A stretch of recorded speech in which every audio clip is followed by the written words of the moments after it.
All right, so this is Michael Coran. I'll call the meeting to order. Given that we don't have a quorum, we will go to the financial report and ask Mr. Warner to walk us through. Thank you, Michael, and good evening, everyone. You should have received via email a packet that included 3 different pages, and those are a new format of financial reporting that I'm introducing, and I will take direction from the committee, the Finance Committee, if you want to change or add anything to it. I'm experimenting with this format. I think that it's the right amount of information, but I'm happy to supply more. And I'm going to walk through what you're looking at in this packet. So there are 3 different reports that you've got. One is the revenue and expenditure report. And when we get to it, you'll see that there is a comparison of year-to-date actual versus budget. There is a presentation of the full year budget so you can keep things in perspective. And there's also a comparison of this year-to-date versus prior year-to-date. The next document in here is a comparison of current year-to-date balance sheet and a prior year-to-date, same month, same year-to-date balance sheet. And you can see a change from one to the next in the last column. And finally, there's a page that includes ratio analysis. And I'll be talking about these in a little bit more detail now, but that's for now the financial information and reporting that we intend to present. So because of the timing of when billing goes to the DC board and to the government, and when we actually get confirmed that what we've invoiced is appropriate and accurate, we cannot produce financial statements before the 20th of the next month. Therefore, even though it's April 12th, and so I cannot present March 31st, third quarter results. Oh, the best I can do is bring you February. We are talking about changing the timing of these meetings so that they're more appropriate, more accurate, and it's just a matter of sliding out a couple of weeks in sequence. Yep. But we think it's more actionable information for everyone to work with and more timely. But nonetheless, that's why we're looking at February, not March, and I'm going to proceed with the discussion of that. So you'll see in the, oh my, all of a sudden my screen's changed. That shocked me. Thanks, Elisa. You're welcome. So the first columns, the first rows we're going to talk about is on the left, revenues, and you'll see the revenues there, total operating revenues. They are $1.3 million behind budget, but they're still running about even with last year to date, which is a good sign. And again, both years, well, February last year was not affected by COVID. This year is, and that's why we're running behind budget. We had budgeted prior to knowing we wouldn't be in school for most of the year or have most of our students in school. And so there's an effect there. The good news is that when we get further down, we'll see that even though we've got a reduced revenue stream, we've got reduced expenses that are offsetting it. So the next row to look at are personnel costs, and the total personnel costs are $781,000 below budget, and they're actually $255,000 below last year to date. Total operating expenses, which include the other operating expenses combined with personnel costs, are $1.5 million below budget, and that's making up for the revenue budget shortfall. And they're also $1.4 million below prior year to date's total operating expenses. So that's all to the good. The total operating income is still budgeted for a loss, but we're running $170,000 to the good against the loss that we had budgeted for the year to date. And we are $1.375 million ahead of last year. So we are moving in the right direction. Fundraising and grants are running $185,000 ahead of budget right now, year to date through February, and $311,000 ahead of prior year to date. Given all of this, I don't have a crystal ball, but it does look like we're on track to beat our budgeted change in net assets, and that's all very good and sets up a reserve for next year. Are there any questions on the, I'm sorry, the revenue? Yeah, Charlie, I have a question. If we were to go out, if you were to project for the end of the year, would we be operating at a loss? So we are budgeted by the end of the year. The original budget says that bottom row there, total change in net assets, $33,000.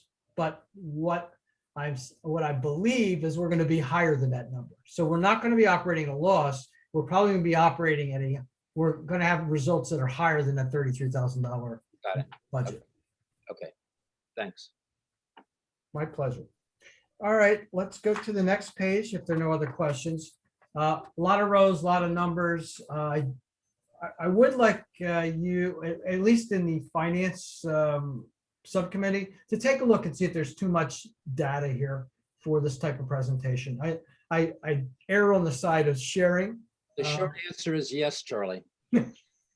Okay, I like short answers, short and sweet. And in terms of what, and I'll wait till I see the rest of your report, but in general, when you have, in the finance committee, when we have these kinds of discussions, then it would be helpful just to see the variances of note. Okay. That are significant that you would like to point out. So it just draws everybody's attention to the highlights. Okay. I got it. That is actually how I write my little script for talking to everyone, is just hitting the highlights. So I'll just present the highlights and I'll have nothing to say. Faster for everyone. Cash balance. So I'll draw your attention to the top row. Cash on the balance sheet date was $970,000 higher than a year ago. And as of this morning, the actual cash balance this morning was 2.326 million. So it's lower than what's showing there, but it's a decent chunk of money sitting in the bank. We have an increase in fixed assets, and they're related to work that was done on creating the gym, as well as some ISO air cleaners that are a result of improving air quality due to COVID. The bulk of the gym project was actually last fiscal year, but because this is February year to date, both years, we didn't capture most of the expenditures that were captured by June of last fiscal year. So this year, the actual change for this year is closer to about $30,000, not this larger number. And the last thing that I'll point out here, and it's actually a good point for everyone to understand, we have something called deferred revenue on this balance sheet. And it's basically a timing issue. And it's based on the fact that DC pays us 4 times a year. So they pay us in advance based on our enrollment, and say they pay us on January 1st. That's through March 31st. So at some point in the end of February, we still have money we received that was billed to generate that bill, but we haven't actually earned it yet. And so it's sitting in a bucket called deferred revenue. Timing changes this as we move through each quarter. So that's just a point to point out to you. The numbers they fluctuate. The good news is current year is lower than last year, and well, it's actually not good news. It's lower than last year, and it has to do with enrollment levels, again, around COVID. Are there any questions on all these rows of numbers?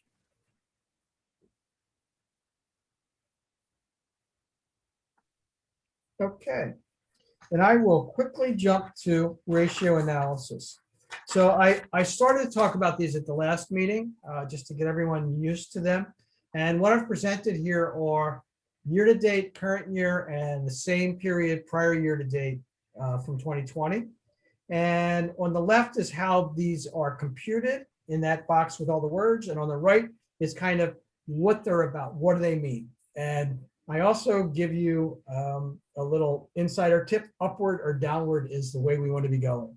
So if we look at the defensive ratio, which is really, it talks about months of cash on hand. What this is saying is, as of 2/28/21, we have 4.25 months worth of cash on hand based on our average expenses per month.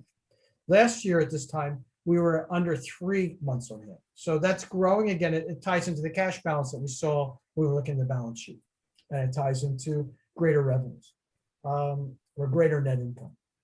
A liquidity ratio talks about our ability to pay all of our liabilities with current assets.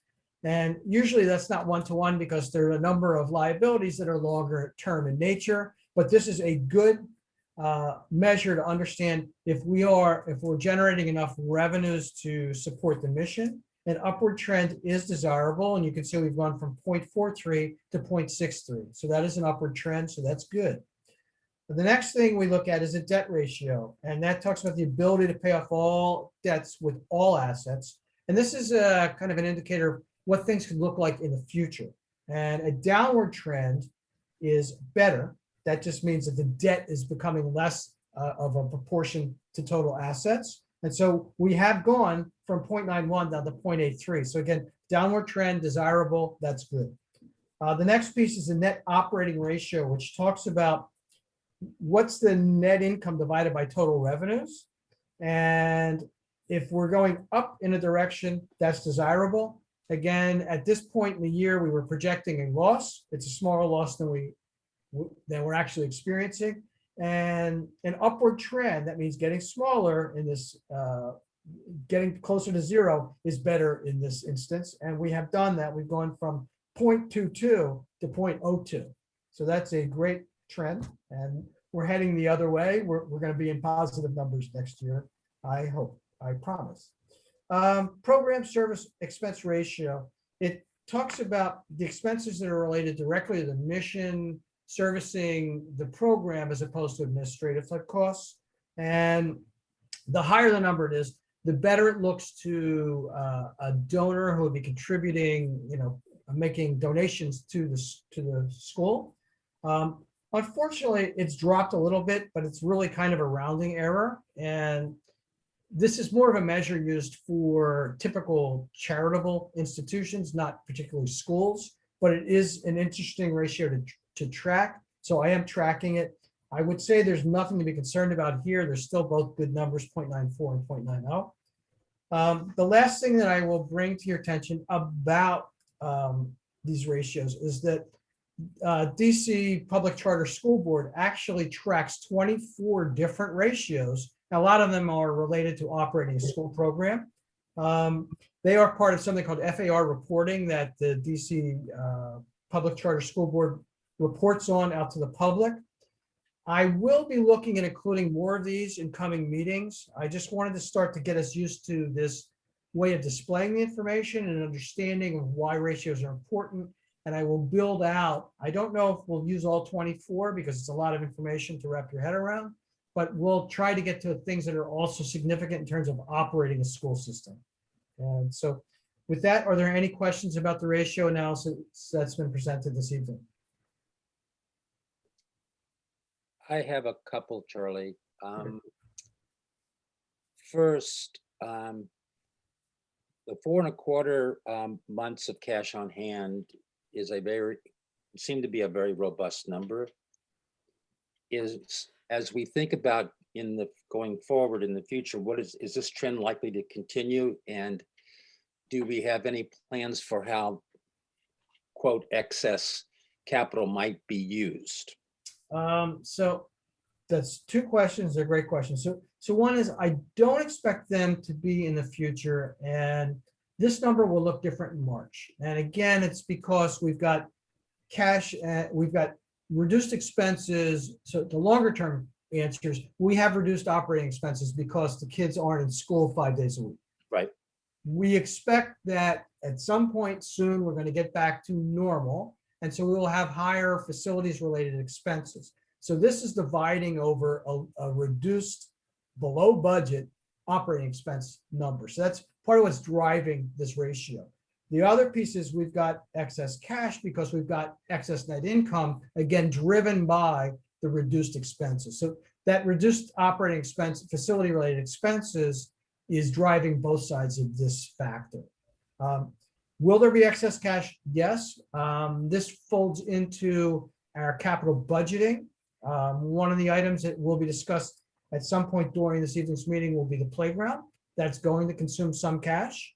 And there'll be other projects as we move ahead and expand the mission of the school that will be additional capital expenditures, we're sure. So there'll be a use for it, and we're squirreling it away. Okay, so the next comment is around what the targeted or required ratios are. So it would be good to see the comparison to where we are versus where we're required to be. And I'm guessing that we're in good, as you point out, we're in good places, but it's good to know what the minimum requirement is as a comparison. That's a great point. And having just joined the organization in November and not been through a budget process, it's not clear to me that there are budgeted balance sheets, but there is a way to budget for balance sheet, which it actually would give us not just the targets that are the minimum requirement, minimum standards required by the school system, but also our own internal, we're going to do this, it's going to generate this balance sheet, and then we would have a second target to also look at in this ratio analysis. Yeah. But great points. Next time we'll have the targets in there, so we'll be able to understand this better. Okay, and that target also would be, I think would be helpful to know what's considered to be a very good cash flow balance to have. Okay. And then I think including the FAR score and explaining what that is would be helpful for the board just to understand, Okay. since that is an overall metric. Okay. I believe it's the combination of all these. The FAR is a report, Yes. right? So, But yeah, but it does help us understand where we are from a competitive position relative to other schools. okay.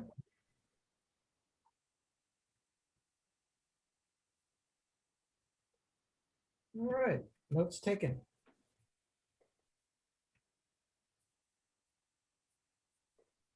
Well, thank you. Anything else? Nope. Okay. Thank you, Charlie, very much. Appreciate it. Kathy, We do have a quorum now. Reverend McNeil has joined, so Reverend McNeil, welcome. Good to meet you, sir. Thank you. Good to meet you. All right, so let's go back to the agendas, please. Do you have it up, Susan, or Kathy? Do I? Lisa will put it up. I have it. Thank you very much, Elisa. No problem. Okay, so we called to order already. Kathy, did Robert want to share anything regarding public comments? Is there anything there that? No, generally just see if there's anybody here to speak to public comment, which we only have staff and board members, so there would be no public comment tonight. Okay, thank you.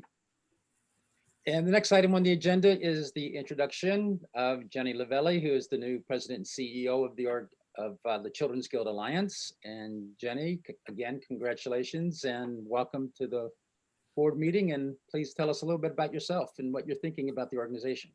Of course, you got it. Thank you very much. Thanks for having me tonight, everyone. And you'll see my face here. A little bit about my background. I started in Anne Arundel County working for non-public schools for children with special education needs and residential programs, and then quickly moved to the Towson area at Shepherd Pratt. Stayed there for about 14 years. Shepherd Pratt was undergoing at the time the same growth that the organization, the Children's Guild at large, has gone through. Playing a period of catch up. So watching an organization grow in very short order is something that has been my experience, and watched an organization navigate that coming out of that period of growth. So my platform as the new CEO is renovation, which is we have a lot of strengths in our organization, a lot of things that we've been doing for a number of years very well, and a lot of things that we need to build upon as we make this transition. So as we plan for the future together, you will find a few things that are very consistent in my leadership.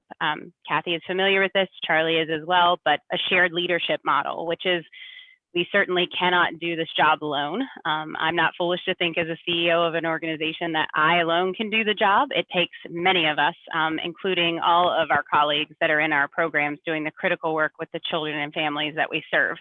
So just sort of as a, an overview of my leadership style, that's pretty clear and going to be the focus as we move forward. We are embarking on a few new things as an organization, one of which is building out our strategic plan. So between now and January, the board at large will be working on our strategic plan for the organization. And so there's a likelihood that many of you will hear from a few people that are working within focus groups and things to really sort of draw out the voice of those within our organization, including board members and external partners as part of that process.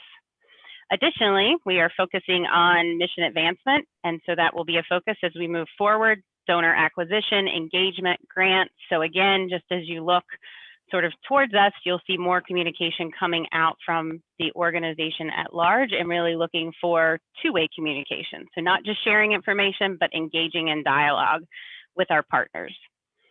And then as we move forward, also social justice and diversity and equity and inclusion work is one of the focuses for our organization. We have a council within the organization now that is spending a good portion of time, including various committees throughout the organization that's doing this critical work.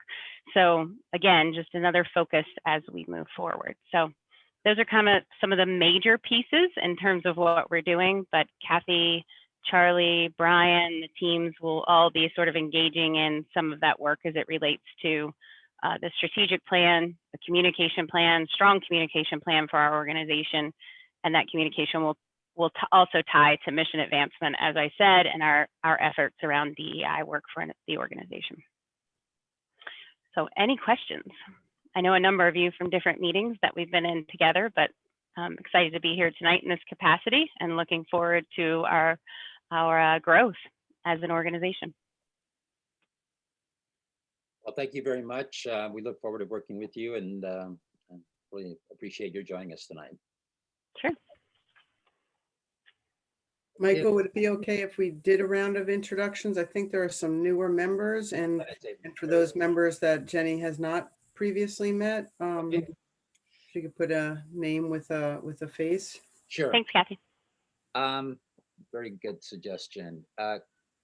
Cleopatra, would you like to go first? Sure, absolutely. I'm Cleopatra. I work at the Guild. I have two children years ago. I have a fifth grader and a seventh grader. I'm a TA and obviously active board member at the Guild, and I've been at the Guild for 5 years. I'm driving. If you want. Thank you, Cleopatra. Reverend McNeil, would you like to introduce yourself? Sure. I'm Reverend McNeil. I pastor Unity Baptist Church right down the street from you. I serve as the president for the Missionary Baptist Ministers Conference and also the faith liaison for County Executive Angela also Brooks. And I've been with the Guild now, I think it seemed like 2 years now. So we're here to help you to serve, but like your enthusiasm and your passion. Great, thank you. Melody? I'm sorry. I was trying to get myself together. Sorry. I'm Melody Giles. I am the parent liaison. I have been with the Guild since 2016. It's a lot. But I've been on the board since we've been there. I look forward to working with you and helping you along with any ideas that you bring into the table. And I'm 100% a team player. Thank you. Thank you. You're welcome. Yolanda?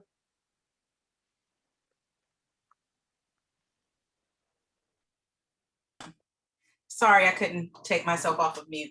Hi, my name is Yolanda Lucane. I think I've been with the board since maybe June. I think so we're rolling into the first year. And my background is pediatric physical therapy, infant and early childhood mental health, and special education. And I am the chairperson for the, let me get the name right. It's Marketing, Finance, and Facilities Committee. I think I'm leaving out one letter. But I'm happy to be here, happy to support any work that supports children and families. So welcome. Thank you. Seema?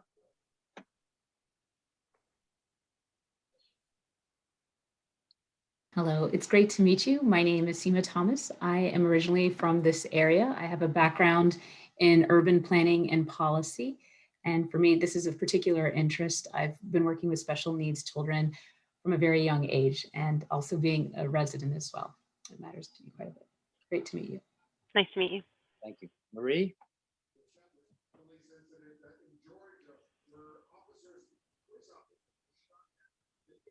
Hello, my name is Marie Caputo. I have been a board member with the Children's Guild for quite some time and a recent member to the DC Monarch Charter School Board. Really excited about the work that we're doing within our governance committee and looking forward, Jenny. Obviously, I've known you through the Children's Guild for a while, but looking forward to working with you on this board as well. And my name is Michael Curran, and I'm in my first year on the board of both Children's Guild as well as the school.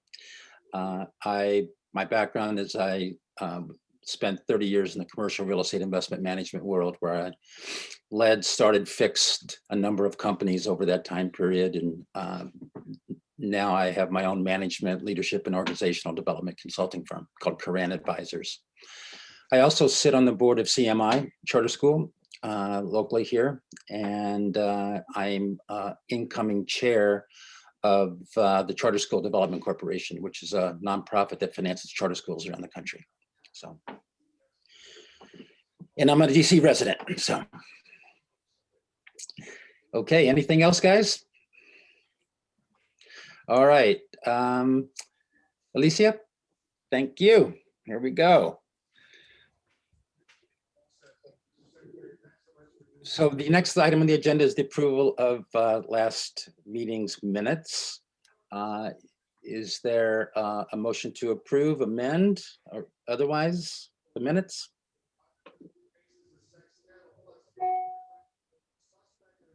Move the motion move that minutes be approved. Thank you. Is there a second? A lot of shy people here tonight. Second, Thank you very this is much. Marie. Thanks very much. If there is no discussion, all in favor of approving of the minutes, please say aye. Aye. Aye. Opposed? Aye.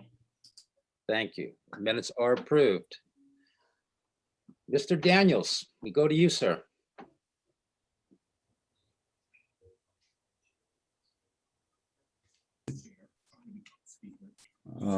Elise, are you going to share that for me, or should I do it? I sure will. 1 second. You are amazing. So welcome, Jenny, to our wonderful, wonderful meeting. And I am just so excited, again, not just to have you in this new position, but to really come on and join really this brand new board as we continue to grow as a school and as an organization. You know, it's just kind of succinct how the transition is happening as we're. Hey, what you need? As a board. Okay, so I'm a board member for the African American. Thanks there, Rep. So yeah, just thank you all for continuing to participate, continuing to support, and just looking forward to continue to work with you and to grow the organization. So I'm not going to take a whole lot of time. What I am going to focus on are a couple of things today, which is the tutoring process that we are going to go through in order to help to stabilize and to close some of the instructional gaps that our kids are having from a classroom standpoint, but also to help to enrich some of those students who are really plugged in and just may need some extra support to make sure they are getting the individualized attention that they would get if they were in the school building. Then I'm going to share a couple of school projects that have been done by our middle school students, talk about a little bit of the recruitment and registration and new and retainment of staff and students for the upcoming school year. And then have a quick video to show you guys at the end if we have time. So the instructional team selected this company, which is called FEV Tutoring. They are a great company that has come on board and been a partner, not just with the school and the staff, but also with our families.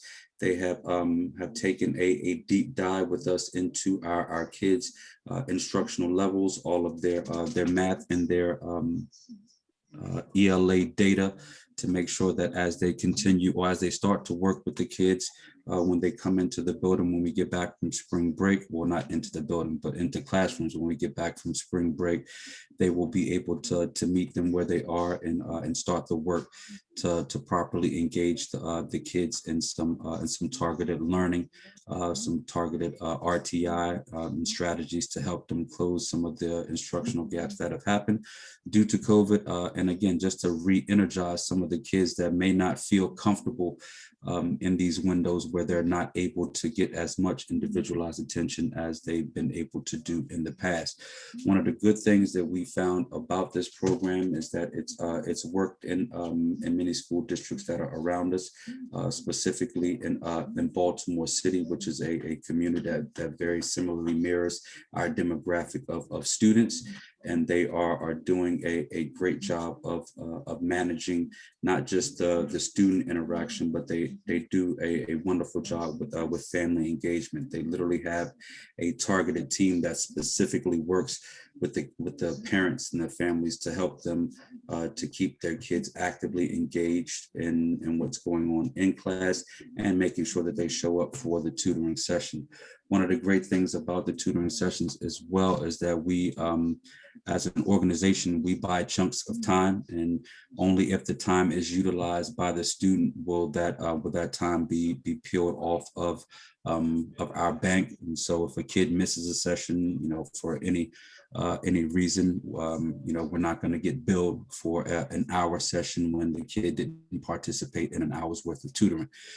They also provide a 24/7 homework and hurdle help for kids to be able to utilize. So those kids that may not be able to access the tutor during the school day, or decide that they're going to do a little bit of work on the weekends, they can pick up the phone and reach out to the Hurdle Help hotline. They may not get, and it's very likely that they won't get the tutor that they are assigned to, but there will be somebody there to answer a call 24/7, which we feel like is going to be a great use to all of our families and all of our kids.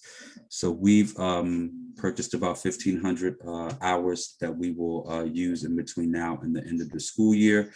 We're going to specifically target about 50 students, so we're able to data track and make sure that this is, it continues to be a benefit and a use to our students and our families. The program actually comes with a weekly data support that it will be able to feed us information around how kids are doing on the targeted goals that they have, that's been put forth by the instructional team. And we'll be able to really manage what's going on with them on a weekly and a monthly basis, so we can, again, just have another data set to be able to make determinations on how we need to move and what we're going to do with the programming as it moves forward through the summer and into the beginning of the school year. If we see data trends spiking in the right direction, of course, we can expand the amount of students that participate. We're hoping that the students that are plugged in will be the good vibes providers to the other students that may be hesitant to participate, because when they feel like they're getting some more support and some more help, they may recommend it to a friend, and that way we'll be able to really maximize and utilize the program as it's intended. So we're really excited about this tutoring program. They came into our professional development a week ago and did a session for all of the staff, and we also had them on our parent platform last Thursday to present to any of the families that wanted to be a part of that meeting. So they have been in contact already now with our staff and our parents, and we're really looking forward to starting this program. Any questions about tutoring?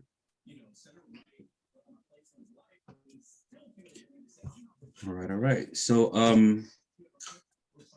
our middle school has been a difficult and a sore space where kids have really struggled throughout the course of this pandemic and throughout the course of this virtual learning. But I really just wanted to share this body of work by one of our students who he did not plug into school until January, after he got his universal health form and his physical and his immunizations up to date. And he just wasn't able to get himself focused, but he's back into the building now. And he submitted this, just this thought around his thesis. And he's talking about why he wants to, how he would, really seek more freedom from his mom. And it's just a great piece of thought writing. My favorite is the paragraph 3, and I'm just going to read that quickly. It says, my third reason on why I should have more freedom is so I can get a job and be productive in my life. I know everyone says that, but I want to make a change in the world, and I want it to be a big one. I don't want to make a little change in my life, and it would be forgotten forever. I want a legacy with inspiration and changes and change people's hearts. Maybe it will be impossible, but I'll try. And so it's like our kids are already, eating up the mission of, us making the impossible possible. I mean, whether it be just through this little bit of this writing sample and just how they're feeling about themselves, they're really starting to think more around their environment, more around things that are going on in their ecosystems. They made these dioramas out of shoebox, and they just used material that was in their homes to create the activities, and they were just so excited to present and share these things with the leadership and any staff that came in and participated. They said, I went down to the corner store, the CVS, and the one here at the top was just so excited to have Easter grass at the bottom of his his little basket. So again, just them learning and taking initiative to really get excited about different parts of their learning is still continuing to show through, even though we're still pushing through the pandemic. In the next slide, we are continuing to move forward with students that are coming into the building. We have about 24 students that show up on Mondays and Tuesdays, and 29 for Thursdays and Fridays. Those are our A days and our B days. What we are looking to do as a staff, as we turn the corner when we return back from spring break, is now starting to get our teachers, our TAs, and our other support staff back into the building. And so we are also going to do that in a staggered format. Of course, a lot of our staff are hesitant and apprehensive, which is why we're trying to roll it out in a hybrid format, so they can start to get back into a comfort zone and be comfortable with coming back into the building. So what they are going to do and how we have it set up is that they are coming on their specific day. We are giving a specific number of staff members a specific entry and exit time as they come into the building, so we don't have a bottleneck at the front door, because those of you that know our school know that we don't have multiple entryways. It's just the front door, as a way for them to get into the building. So we're creating 3 15-minute entry blocks and 3 15-minute exit blocks. Once they come into the building, they will go directly into their classrooms, which is their teaching pod. So teachers and TAs will be teaching in their classroom spaces together. We have the related service providers, the social workers, the speech and language pathologists, and the occupational therapists and PTs that are coming in on Tuesdays and Thursdays to make sure that they'll be able to impact both our A day and B day group students that are in the building that require services. So we're just really trying to make sure that we stagger the re-entry to make sure that we're able to get the proper interaction with those kids that need the services from these related service providers, and also make sure that teachers are getting back in a comfortable way, so that we can really start to relieve some of this anxiety, some of this stress, and start to prepare for the upcoming school year. Because, when August hits, we're looking to really be all the way, back into the buildings and brick and mortar, and as moving as many kids in and out of the building as we can. So if we use this fourth quarter, and I'm calling it the anchor leg of our 4x4 of this pandemic year to really close out strong, get people back into their spaces. They're going to start to, to reset up their classroom spaces so that, it looks like the instructional environment that they want it to be. And, we're going to close the year off strong from an instructional standpoint with everyone back in the building. So to get into some of the recruitment, retention, and admissions, Brandon couldn't be here today. You all know that this is our spring break week, and he is actually off today. So these are the numbers in which we are operating from at this point. Again, our enrollment still continues to be at 282, 12 of those being at non-pub students. We are looking to increase our enrollment this year back towards 350 students, so we can really, just recreate the or not have to worry about that overall student and per pupil allotment really starting to hinder our overall budget. So we're looking to increase our enrollment, or we're going to need to increase our enrollment this year by 155 students, because we have 65 students that are graduating this year and moving on to high school. This year has been a difficult one, as you can imagine, from a virtual standpoint of trying to recruit and using the Ed Fest and really getting parents into the building to do normal tours and things of that nature. So this year we only had about 45 students that were actually matched to our school. That number typically hovers around 90 to 100 that are matched. We do have some students that are in the queue that are on the wait list, and we are already beginning to reach out to them to make connections. You can go on to the next slide.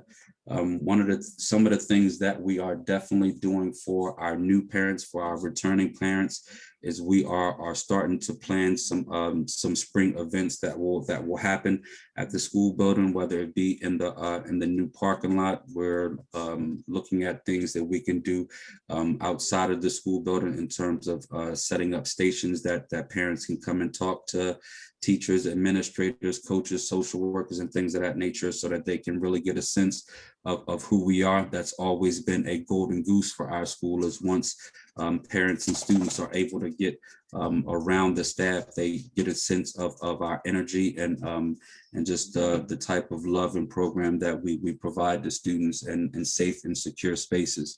We had a young lady that just came back into the building about 2 weeks ago, and she was new to us this year, and she refused to come back because she said she didn't know anybody. And then we finally got her to come in for 2 days. And after 1 day in the building, she said, "I'm not going back to virtual learning. I want to come to school every day." But that's, just the type of support that we tend to have with our families. And so we need to get in front of them as quickly as possible. Some of the other things that we've talked about is really starting to create a way for our returning parents and the parents that have been with us for as long as they have, to really be almost like walking billboards for us, and to become mouthpieces for why we should be a school of choice for any of their the people that may be in their community. So creating I'm a proud parent of a student at the Children's Guild DC Public Charter School, creating some some visually appealing face masks that have a pretty big TCG DC on it. Again, we'll just get that word and that opportunity for our parents that have value and have invested in us to really support us in creating or continuing to be just a vessel for us to continue to grow in the community. Ms. Giles and the registration and re-registration teams have already started to dissect and look at our returning students. There was literally a flood that happened on the first day of the results being released, where upwards of we got about between 75 and 80 hits of parents that opened the re-registration documents in that first week, which is really unheard of for our school, just having that many people to start to move in that direction. But out of that large number, we only have about, what is it, Ms. Giles, 38 re-registrations?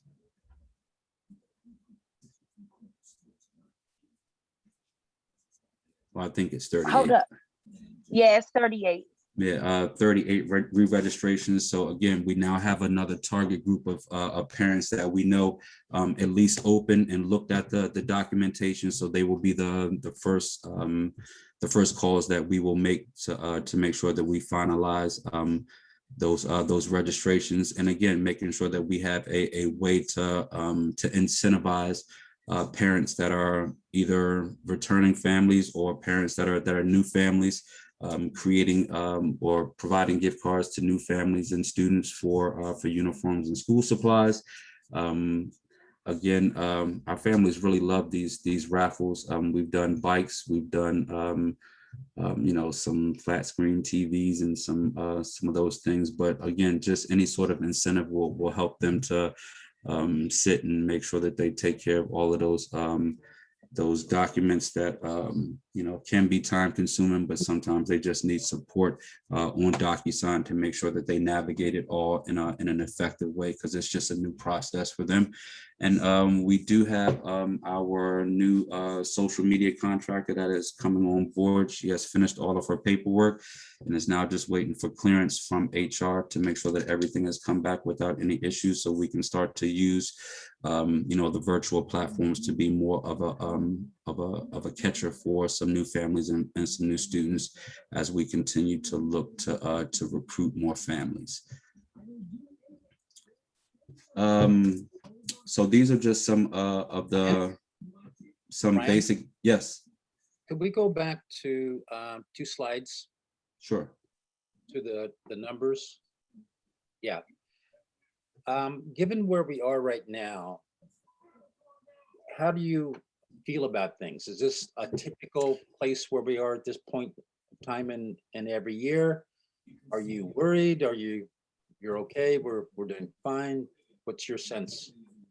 I would love to say that this is a typical space, but there's nothing typical about where we are. Michael, to be honest with you, I'm not at a place where I'm worried. I am at a place where I know that we are gonna have to do everything that we can to get in front of parents. To give you kind of there are more than 3,000 students that did not register for the lottery through My School DC, which means that they are either unhappy with the school where they are, or their parents are just so done with the whole virtual learning thing that they're just kind of burnt out. So we are just going to have to do everything that we can. One of the things that we do know, and Ms. Giles takes or keeps a constant look at, is that we don't have a lot of students that whose parents have looked to register or even get into the lottery for other schools, which we have had those situations that have happened in the past. So I am very confident that we are going to retain the majority of our students, which in the past has been a sore spot, just because of the fact that in the past we have had a large portion of our population that was in the homeless shelters, and they were kind of transient. But most of our families are really looking to come back. So this is a year where we are just going to have to really utilize some new strategies and use some of our current families that have been with us and that are happy with the way that we have handled things doing the virtual learning, to kind of tap into a new set of parents, tap into some new areas in the DC market, and just pay attention and keep our ears to the ground. There are a couple of charter schools that are not doing well at all from a student standpoint. And there have been, some schools that we know that we're going to have to make some calls to and create some relationship with, in order to make sure that we're able to get in front of students. So 150 students is kind of a heavy lift, but I think that if we are able to get them again to the school and get them in front of our parents, I think we can get extremely close to hitting that target, if not hitting it. And hopefully eclipsing it. Okay, thank you. You're welcome. And I did skip that one place. Can you go back a little bit, Elisa? One more, I'm sorry. We had 100% of our staff have committed to return back to the school again, which is a big deal for us. When we invest in people and people believe in what it is that we're doing, we're able to really continue good work. And these are the type of things that we're able to show to parents as to why it's a comfortable and a safe place to send your kids when you have people that remain committed to the mission, to the process, and to the support of the families that we serve. So again, we're gonna just utilize who we are and what we do, and just really go out and get the kids that we're going to need to kind of fill our school, so we can start to really just be a stronger school, by name in DC, and not just the alternative school that the district kind of sees us as right now. So it's really a part of the whole brand shifting that we are looking to do, and just getting kids in front of our integrated arts teachers and things of that nature, so we can really start to build on this visual, performing, and creative arts program that we are looking to venture into, not necessarily this coming school year. We're going to continue to build the program, and then and by the end of next school year, we will be looking to lobby the charter board to make a shift and an amendment in our charter agreement, so we can be we can change the type of school that we are, which again will also be something different, and something that is gonna, well, it's something that's not available at any other elementary school that's in the District of Columbia. So we would be the first and the only charter school that has that the visual, performing, and creative arts programming to be the the potential feeder to the schools of like a Duke Ellington. The data on the next sheet is not very different from the way that it was. Just jump in for a second. I'm sorry. I just wanted to highlight something that Brian just kind of glossed over about having 100% of his staff committing to return. I just can't understate or overstate what an important metric that is for us. Staff consistency has so many valuable side effects, and I think just it's really important for the new board members to understand that Brian has only been principal of the school since January of 2020, and he was reluctant to come into that role.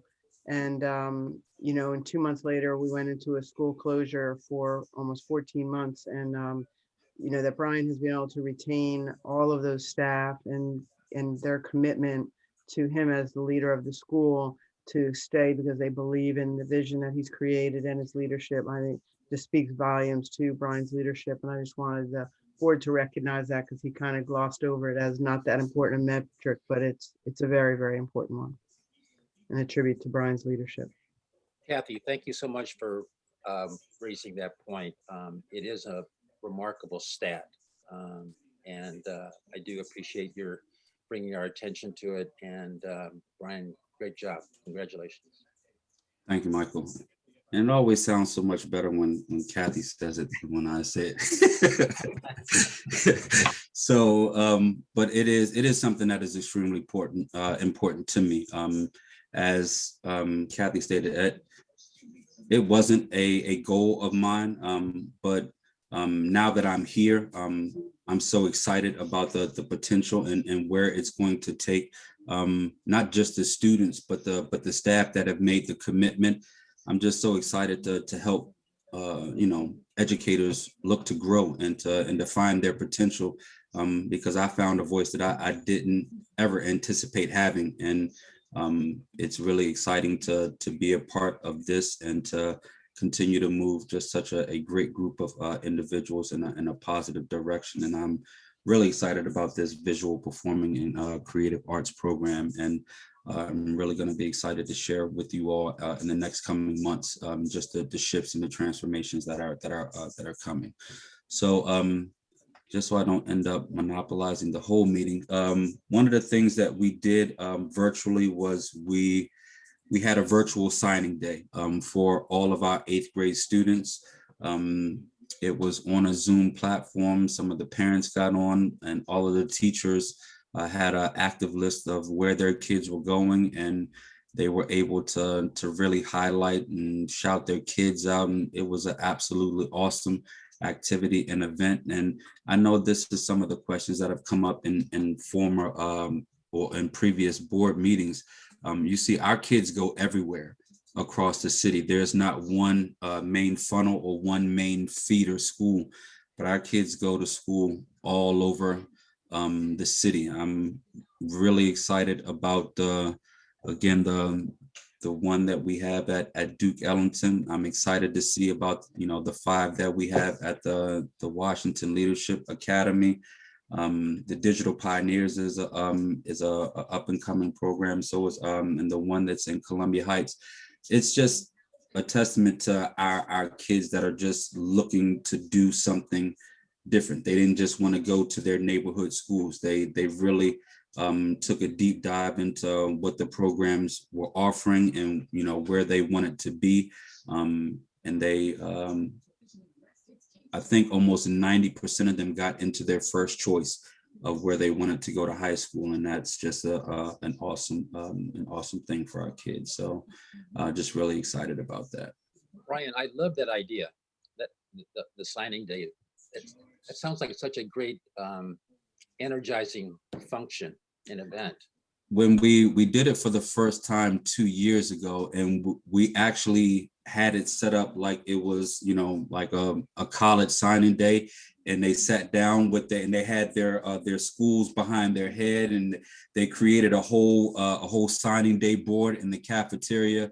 I can't wait to get the kids back into the school, because you miss out on so many of these fun things. And one of the other things that I am going to send you all invitations to is we are still going to prepare to do something in person in terms of graduation, in terms of promotion for our kids to close out this school year, whether it be in the parking lot or we utilize the Air Retrieval Center next door. But once we get it all figured out, I'll make sure to send the board invitations, and we'd love for you all to come and participate. Great, thank you so much. Does anyone have any questions for Brian? If not, thanks again, Brian. Great report. Lisa, can we see the agenda? I think we go to committees next.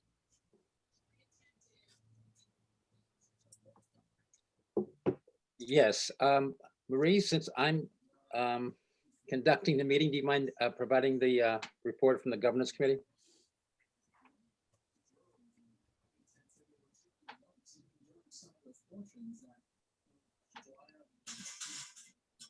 She's still with us? I don't see Marie She is not any longer. She is Yeah. not. Okay, Okay. so the governance committee has met. In your package is revisions to the bylaws, as well as the original bylaws.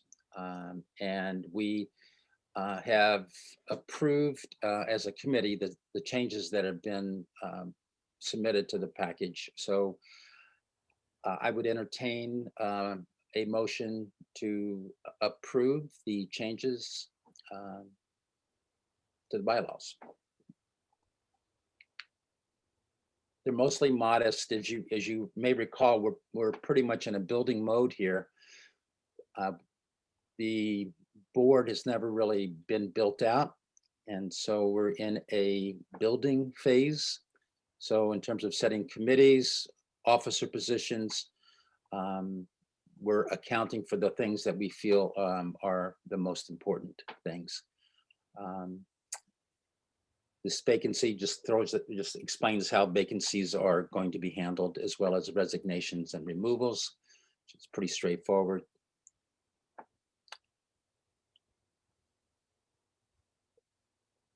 We were wrestling with the tenure of officers, and currently officers are, the one officer we have, which is the chair, serves for a term of 2 years, and we're recommending that the board may allow any officer to serve for a second 2-year term if that person chooses to do so. So that's that change. Anything else, Elisa? Is that? Yeah. Can I ask a question? Of course. This is Melody. Yes. So my question is, hold on, let me move to another area because my son has all of this noise in the background. Hold on one second.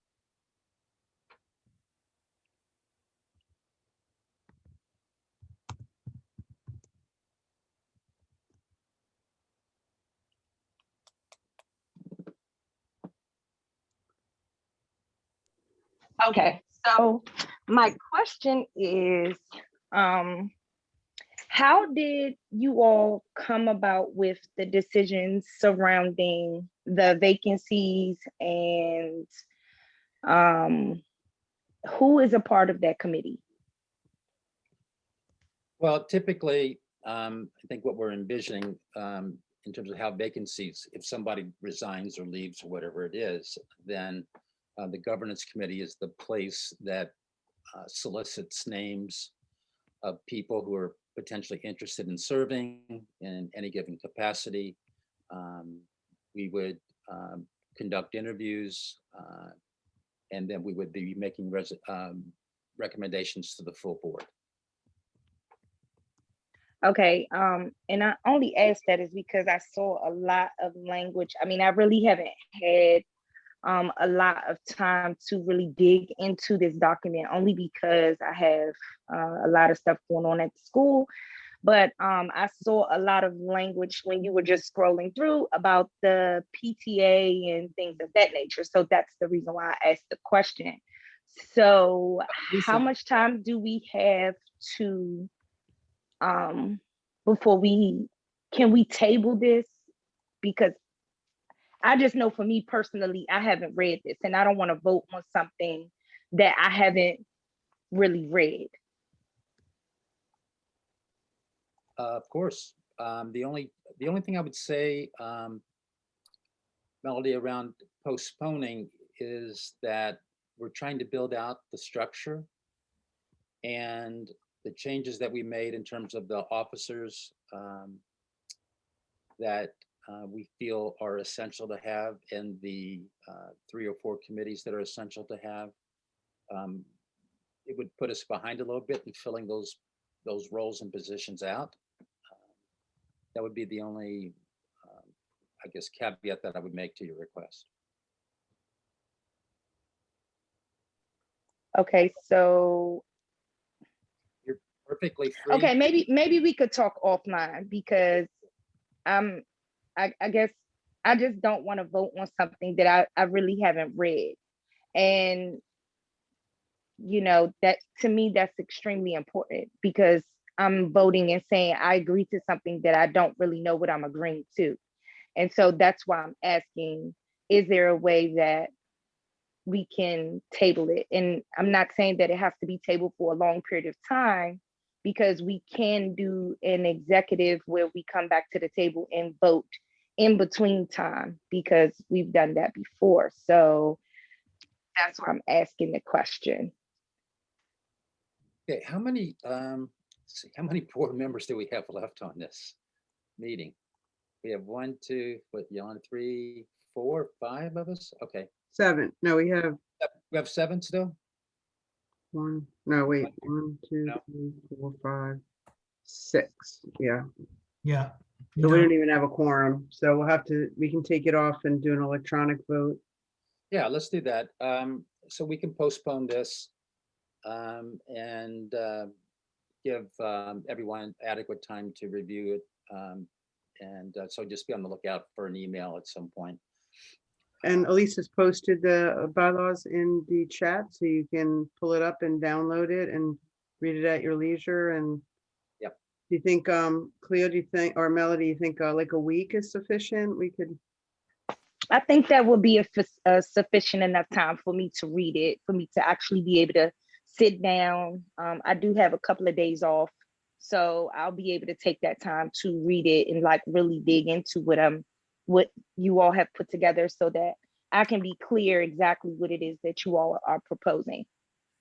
So Okay. yes, I do. Okay. That sounds great. Thank you. You're welcome. Thank you. Sure. So Alicia, Yes, sir.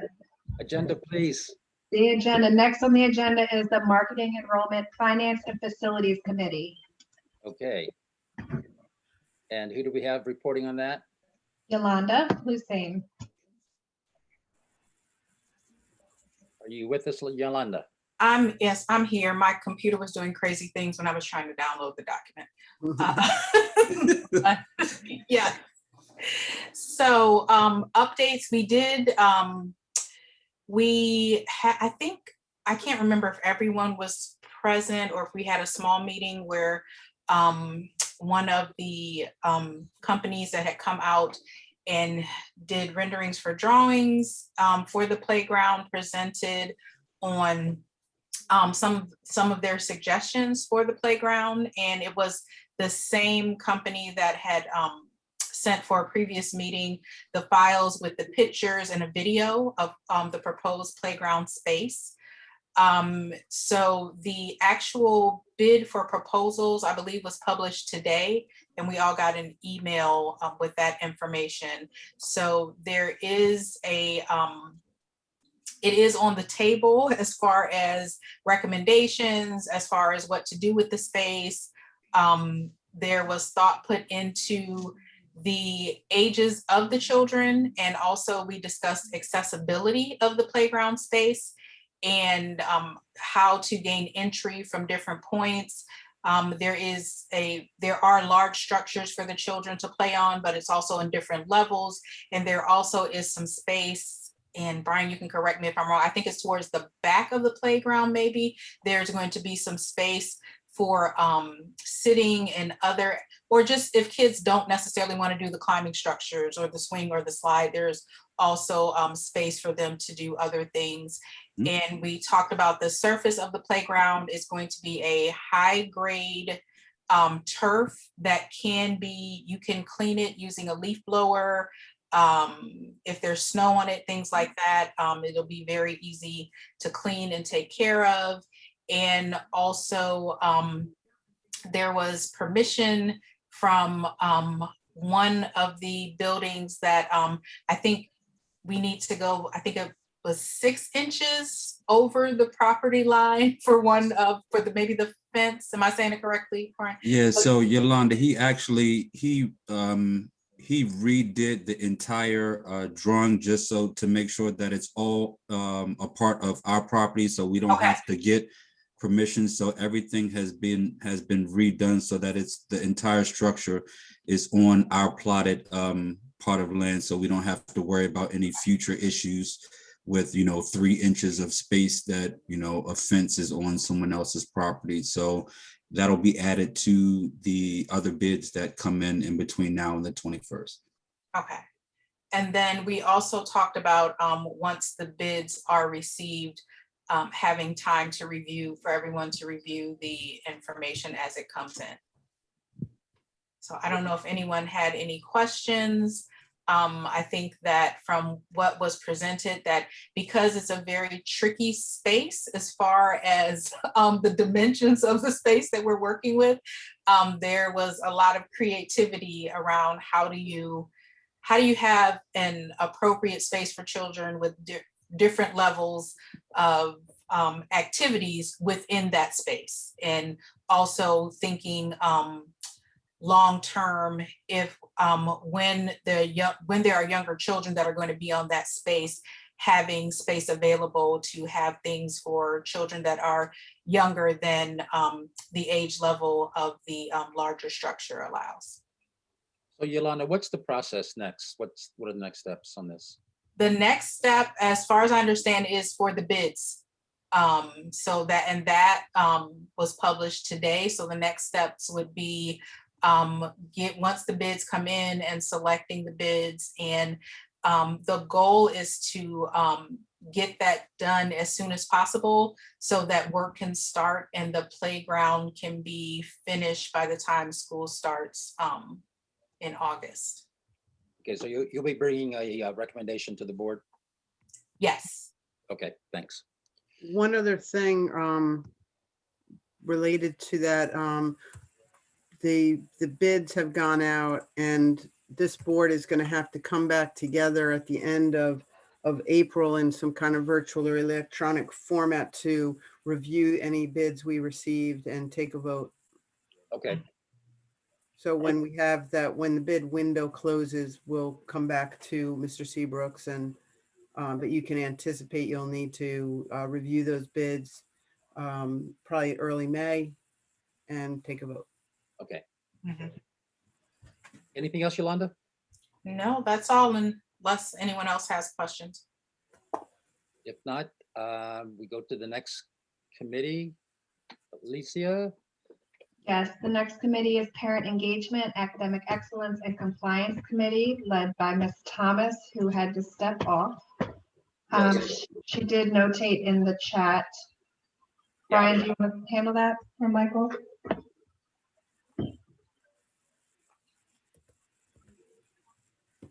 No. Okay. Is there anything to report on this, Brian? That you're aware of? You're on mute, Brian. No, I don't have anything to report out on this. You know, we are still just, you know, working to engage families as much as we can, but we'll definitely catch up with Seema and see if there's anything that we need to do from the school side. She notes, she notes in the chat that she's going to be sending out an email to the committee members and for a follow-up meeting and brainstorming session. So Perfect. Those of you who are on that committee, be on the lookout for that. I think one thing of note with regard to that committee, not necessarily to their work, that's just important for this board, is that due to the pandemic, you know, the standardized assessments that most schools are held accountable to over the past year, and other metrics that are in our charter agreement were not required. They weren't even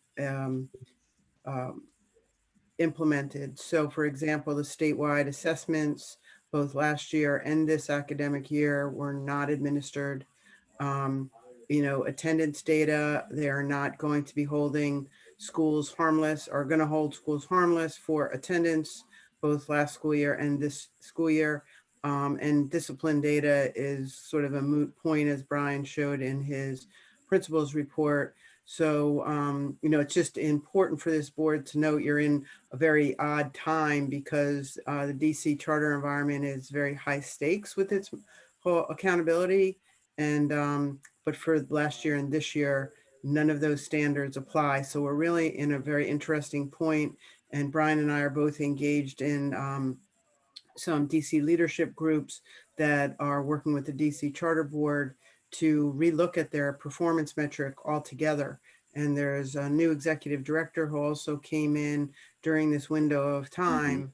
And she's doing her strategic planning, and she's called together a group of school leaders to really look at and evaluate the effectiveness and the validity of the current performance metrics. So I think you can expect a lot more to come, and this would be a great committee to really just stay informed of that work as it unfolds, because it will be very important to our next renewal cycle.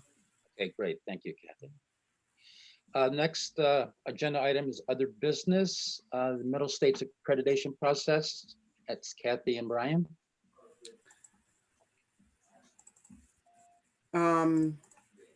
Yes, so I'll do a broad brush and then Brian can jump in with the details. So as part of our charter requirements, we are required to become accredited at some point. There's not a term to it. So we embarked upon this process a year ago fall with the Middle States Accreditation, which is one of the largest accreditation organizations of schools in the country. And it's a very rigorous process. It will take multiple years.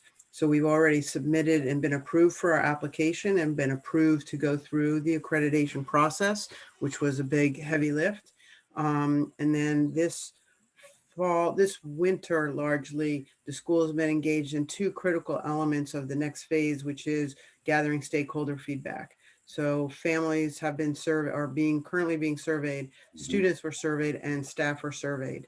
And then the next step is you take the data from those survey findings from your stakeholders, and you apply it to each of the standards, and where your stakeholders didn't feel you were meeting or exceeding each standard, that you would develop a plan for how you're going to improve upon those particular areas of growth. So that's the process Brian and his leadership team are currently engaged in. And then in the fall, the accreditation body themselves brings a team out to the school and does an on-site review, talks to stakeholders, families, parents, staff, and does observational and anecdotal data, and as well as some of our documents to kind of verify our self-assessment, which is the period of time we're in right now, compared to their assessment. And if those are closely aligned, then they would issue us accreditation, and that will be occurring next October. Okay, great. Anything else to add, Brian? No, Kathy swept that one all the way off the table. The only thing that I would just add, I guess, is just that this is one place where I can tell you I do feel extremely confident. Once we did the first meeting with MSA, our reviewer, who is going to end up being our reviewer for the majority of this process, was very happy with the work that we had done with the application process. Felt extremely comfortable with the team. Miss Estep and myself took him on a virtual tour. She was holding a computer, so he was extremely excited and said that there wasn't any reservation, from his side for us moving forward. So I'm looking forward to their visit in the fall, because the kids gave great data. There really wasn't an area in the data that we've gotten from either the staff or the students that would make us that would have us create an alternative, an idea, or have to come up with a plan for correction. And now, as we continue to work with registrations, we'll collect the remainder of the parent data, and hopefully that will yield the same type of results, and we'll be in a really good place to close out the self-study. Okay, great, thank you. The next item, lottery results. Who can report on that item? So that was a lot of the stuff that I kind of put into that principal's report, Michael, where we only got 45 kids that were matched. We've only, of the 45 that have been matched, we have only gotten 4 completed registrations so far. And again, with completed, that means all documentation is signed, residency forms and everything are complete. We've just really gotten into a place where without certain documentation, we can't call it complete on our side, because we end up having, we end up with false data, because we have to end up chasing, some of these new parents down for some of this data. So yeah, so it's light right now, but we're getting ready to push it in the right direction. Sounds good. Is there any other business that anyone would like to bring to the attention of the board? If there isn't any, would entertain a motion to adjourn. Did somebody move? I make a motion to adjourn. This Melody. Thank you, Melody. Is there a second? A second. Thank you very much. All in favor? Say aye. Aye. Opposed? Aye. Aye. Thank you. The meeting is officially adjourned. I want to thank you again, Jenny, for joining us. Charlie, I love your Jasper John hash marks, if that's the print. And Brian, have fun on the links, man. Absolutely. Thank you, everybody. Yeah, take Have care. a good break, Brent. All Thank right. you. Thank Great you. job.